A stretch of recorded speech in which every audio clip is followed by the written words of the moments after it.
आता नवरात्र सुरू होत आहे. नवरात्रामध्ये आपण उपवास करतोच, पण तेच पदार्थ खाऊन आपल्याला कंटाळा येतो, ॲसिडिटीचाही त्रास होतो. तर आज आपण बनवूया अगदी सोपी आणि झटपट होणारी रेसिपी, ती म्हणजे सफरचंदाची खीर, ॲपलची खीर.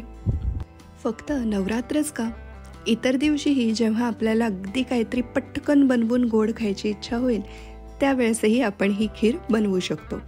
चला रेसिपीला सुरुवात करूया, पण चॅनलला सबस्क्राईब करायला विसरू नका. तर सर्वप्रथम आपण साहित्य पाहूयात की या कृतीसाठी काय काय साहित्य लागेल. अगदी कमी साहित्यात तयार होणारी ही रेसिपी आहे.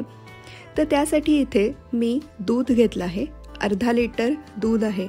गाईचं किंवा म्हशीचं कोणतंही दूध तुम्ही इथे घेऊ शकता. त्यानंतर इथे मी 1 सफरचंद घेतला आहे. तुम्ही इथे 1च्या ऐवजी 2 सफरचंद घेतली तरी प्रमाण बरोबर आहे. त्यानंतर इथे 1/4 कप मिल्क पावडर घेतलं आहे. 1/4 कप साखर घेतलेली आहे. थोडेसे ड्रायफ्रूट्स घेतले आहेत आणि थोडंसं केशर घेतलं आहे. अगदी सोपी आणि झटपट होणारी ही रेसिपी आहे. आता रेसिपीला सुरुवात करूयात. तर सगळ्यात पहिले काय करायचं, तर जे आपण अर्धा लिटर दूध घेतलं आहे ते दूध आपण गॅसवर गरम करायला ठेवूया. दूध गरम होत आहे तोपर्यंत काय करूयात, हे जे ॲपल आहे इथे मी 1 घेतलंय, तुम्ही 2 ॲपल घेतले तरी चालतील, प्रमाणाला हे बरोबर आहे. तर हे जे ॲपल आहे हे स्वच्छ धुवून पुसून घेतलेलं आहे आणि त्याची अशी आपण सालं काढून घेऊयात. ॲपलचं साल पूर्णपणे काढून घेतलं आहे. तर आता काय करायचं, हे ॲपल मस्त खिसून घ्यायचं. मोठी खिसणी घ्यायची, म्हणजे ॲपलचे जे खीस पडेल तो असा मोठा मोठा टपोरा पडेल. तर इथे असे मस्त ॲपल आपण खिसून घेऊयात. इथे छान आपण ॲपल खिसून घेतलं आहे. हवेच्या संपर्कात आल्यावर ते थोडंसं काळं पडतं, पण त्याच्याने काहीही फरक पडणार नाही आहे. त्यानंतर इथे मी 1 कढई घेतली आहे आणि त्या कढईमध्ये 1 ते 1.5 चमचा तूप घालून घ्यायचं आहे. आता काय करायचं, या तुपामध्ये आपण जे ॲपल खिसलं आहे ते मस्त असं परतून घ्यायचं. कुठपर्यंत परतायचं, तर जोपर्यंत ॲपलमधलं पाणी जे असतं ते निघून जात नाही तोपर्यंत याला मस्तपैकी तुपामध्ये परतत राहायचं. आता ॲपल तुपामध्ये का परतायचं, तर ॲपलला ना एक स्ट्रॉंग असा वास असतो.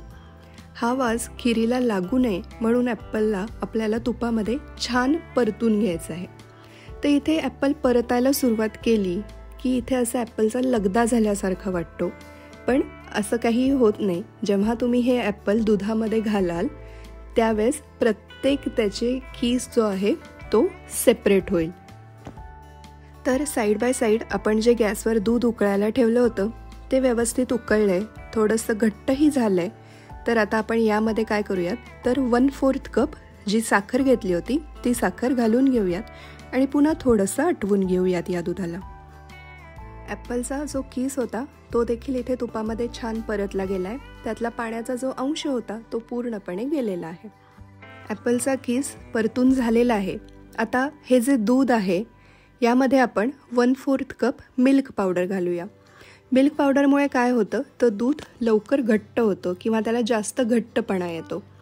कधीही लक्षात घ्या, तुम्ही कुठलाही पदार्थ बनवत असाल दुधापासून तेव्हा त्यामध्ये थोडीशी मिल्क पावडर ही घालावी, म्हणजे दूध थोडं थिक होतं, घट्ट होतं. तर आता पुन्हा एकदा याला छान थोडंसं आटवून घेऊयात. आता यामध्ये घालूयात मस्तपैकी बारीक कापलेले ड्रायफ्रूट्स, काजू, पिस्ता, बदाम तुमच्या आवडीनुसार. आणि त्यामध्ये आता घालूयात केशर. केशरामुळे याला असा एक छान मस्त लाईट पिवळा रंग येईल.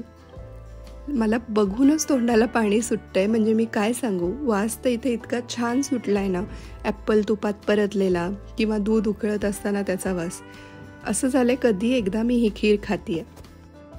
दूध आता मस्तपैकी आटलं आहे, बऱ्यापैकी घट्ट झालंय. तुम्हाला अजून घट्ट करायचं असेल तर तुम्ही थोडं अजून त्याला उकळू शकता, पण मला ही कन्सिस्टन्सी योग्य वाटते.